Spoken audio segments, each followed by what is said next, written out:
What's up and welcome back to Interpreting the Stars, where today I'm going to be taking a look at the prequel to the somewhat popular Kingsman action film series, currently available to watch right now on both Hulu and HBO Max. Now this movie is simply titled The Kingsman.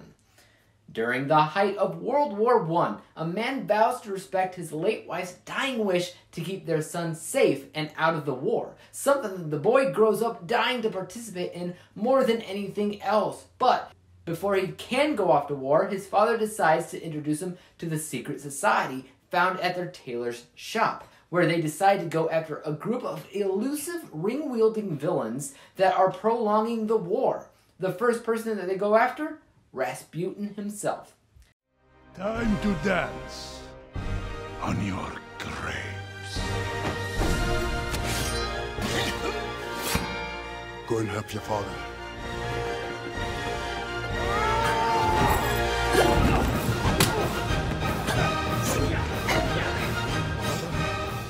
I can't say that I've ever really been a huge fan of the series, but I did have a good time with that first movie. Along with the rest of the world, I was blown away by the sudden, jaw-dropping action sequence done by Colin Firth. The way that that scene was shot became kind of a staple of the series, something that they've replicated time and time again. And you absolutely see more of that in this movie as well, where instead of Colin Firth, you have Ralph Fiennes. I thought he fit the role that he was portraying like a glove. Also, I honestly was worried about the time period of World War I, but truthfully, it kind of works, you know, because they go into actual historic events that are fictionalized and embellished for the film, almost like a serious Forrest Gump.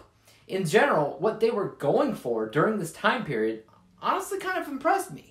And everybody cast in the film, such as Ralph Fiennes, Gemma Arterton, Rhys Ifans, or however you say his name. Oh my god, was he unrecognizable as Rasputin and so perfect for that role.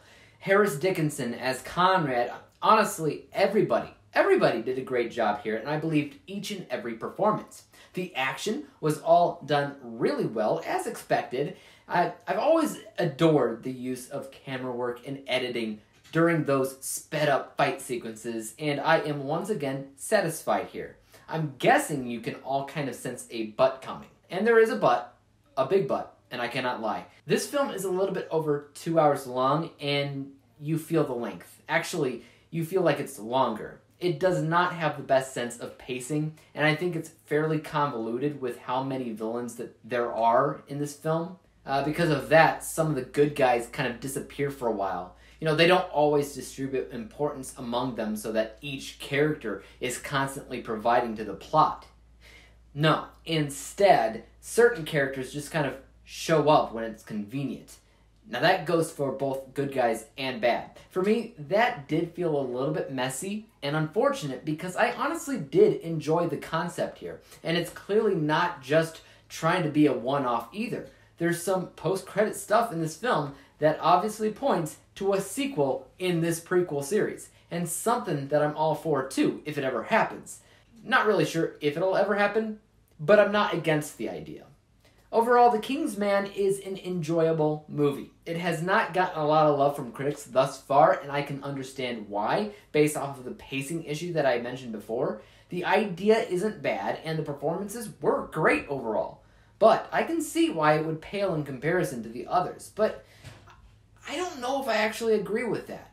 Time to grade it. So, from a technical, unbiased perspective, I enjoyed what they were going for. Somewhere in the confines of the writing lies a very smart and unique concept. Not only that, but a story that stands on its own, which is actually really important when you come down to prequels. But pacing can make or break anything. And there was simply too many characters here that they were going after. And because of that, the primary, or even the lead characters, were often watered thin, which docked a few points here. Overall, a decent unbiased score, but far from perfect at 74%. As for how I personally felt about the movie, or my bias score, I honestly had a good time. Once you look past all the convoluted areas of the film, I loved what they were doing when they were using Rasputin in the movie. I love that Ralph Fiennes was chosen for the lead role here. I love the blending of fiction and non-fiction and everything that they could eventually do there. I loved the action on its own, which was honestly some of my favorite action sequences in the entire series so far. It's not a bad movie. Don't let the critics tell you that. You're going in to see an action film, and when the action pops up, it's great. It was never supposed to win awards, right? So I think that we all can kind of forgive some of the pacing issues that it does run into, because at the end of the day, my bias score is 88%, which isn't bad at all.